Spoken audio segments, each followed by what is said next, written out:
नमस्कार दोस्तों, स्वागत है फिर से आपका मेरे YouTube चैनल इनोवेटिव आशुतोष पर।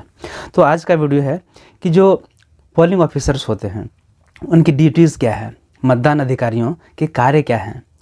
तो लोकसभा चुनाव जो 2024 होने जा रहा है, इसको मद्देनज़र रखते हुए हमने ये वीडियो मुख्य रूप से बनाया है जो सभी में काम देगा। तो चलिए शुरुआत करते हैं, जानते हैं इसमें P1, P2 और P3 इनके मुख्य कार्य क्या हैं। आइए आपको बताता हूँ। पहला जो मतदान अधिकारी होता है जिसे पोलिंग ऑफिसर 1 या फर्स्ट पोलिंग ऑफिसर कहा जाता है, उनके क्या काम हैं। तो पहला हो गया निर्वाचक नामावली, मतलब इलेक्टोरल जो रोल है उसकी चिन्हित प्रति यानी कि मार्क्ड कॉपी।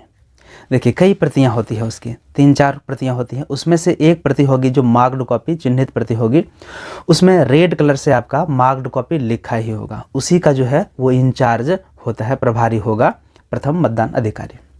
दूसरा, फोटो युक्त पहचान पत्र की मदद से जो वोटर है मतदाता की पहचान करेगा। दूसरा ये हो गया। तीसरा अब आते हैं पहचान पत्र से पहचान जब प्राप्त हो गया तो उसके बाद ऊंची आवाज़ में मतदाता का नाम और उसकी क्रम संख्या पुकारेगा। तो कौन सी क्रम संख्या? तो वोटर लिस्ट में जो क्रम संख्या है उसको पुकारेगा, ताकि जो पोलिंग एजेंट्स हैं वो भी सुन सके और बगल में जो P2 बैठा है वो भी सुन सके।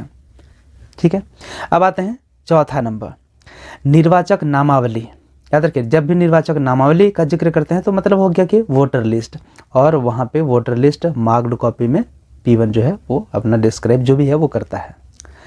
तो निर्वाचक नामावली में मतदाता के नाम वाले खाने में लाल स्याही की कलम से एक तिरछी रेखा खींचेगा। कब? जब वो पुरुष हो। ठीक है, उसी में दूसरा है कि महिला होने की स्थिति में तिरछी रेखा के साथ साथ क्रम संख्या को भी गोल घेर देगा, और ट्रांसजेंडर की स्थिति में क्रम संख्या पर स्टार यानी कि तारे का निशान लगा देगा। देखिए ये तीनों में अलग अलग करने का यही साफ मतलब है ताकि पुरुष, महिला और ट्रांसजेंडर को पहचाना जा सके, क्योंकि P1 जो है उसको मतदाता के महिला पुरुष का कुल हिसाब किताब भी रखना पड़ता है, कितने पुरुष हुए कितने महिला हुए। ठीक है, तो ताकि दोनों में अंतर किया जा सके, इसलिए इस तरह का प्रावधान रखा गया है। अब जानते हैं द्वितीय मतदान अधिकारी के क्या कार्य हैं, क्या कर्तव्य हैं। तो मतदाता रजिस्टर जो 17A है उसका ये इंचार्ज होगा, उसी का प्रभारी होगा। दूसरी बात, मतदाता की मतदाता सूची में क्रम संख्या को मतदाता रजिस्टर में दर्ज करेगा। तीसरा, मतदाता रजिस्टर के तीसरे कॉलम में मतदाता की पहचान हेतु प्रस्तुत जो भी दस्तावेज हैं, सबूत है, उसमें वोटर कार्ड की स्थिति में एपिक जैसे लेकर के वो आया है तो EP लिख देगा, और अन्य दस्तावेजों की स्थिति में अंतिम 4 अंक दर्ज करेगा। जैसे आधार कार्ड की स्थिति में UID लिख करके 3026 लिख दिया, या पैन कार्ड की स्थिति में PAN पैन लिख करके 060A, इस तरह की चीज़ें वो लिख देगा। तो ये एग्जाम्पल के तौर पर था। चौथी बात, मतदाता रजिस्टर के चौथे कॉलम में मतदाता के पूर्ण हस्ताक्षर लेगा, शॉर्ट नहीं, या फिर बाएं हाथ के अंगूठे का निशान लेगा जहाँ पे आप उसका नाम लिख सकते हैं।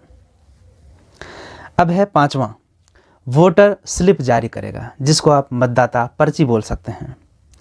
ये जारी करेगा जिसमें मतदाता रजिस्टर की क्रम संख्या, ध्यान देंगे, मतदाता रजिस्टर की क्रम संख्या लिख देगा वोटर स्लिप में, मतलब मतदाता पर्ची में। दूसरा, निर्वाचक नामावली मतलब इलेक्टोरल रोल जो है उसमें मतदाता की क्रम संख्या क्या है उसको भी दर्ज करेगा इस मतदाता पर्ची में, और अपना एक लघु हस्ताक्षर शॉर्ट सिग्नेचर कर देगा। और छठी बात, अंतिम बात है, मतदाता के बाएं हाथ की तर्जनी अंगुली में, मतलब जिसको हम लोग इंडेक्स फिंगर बोलते हैं या पॉइंटर बोलते हैं, उसमें नाखून से त्वचा तक अच्छे से अमिट स्याही लगाएगा। तो ये हो गया द्वितीय मतदान अधिकारी का कार्य। अब चलते हैं तृतीय मतदान अधिकारी का कर्तव्य क्या है। तो मतदाता से वोटर स्लिप मतलब मतदाता पर्ची लेकर वो अपने पास जमा कर लेगा। दूसरा, मतदाता की अंगुली में अमिट स्याही चेक करेगा कि लगा है या नहीं, या फिर कहीं पोंछ तो नहीं लिया।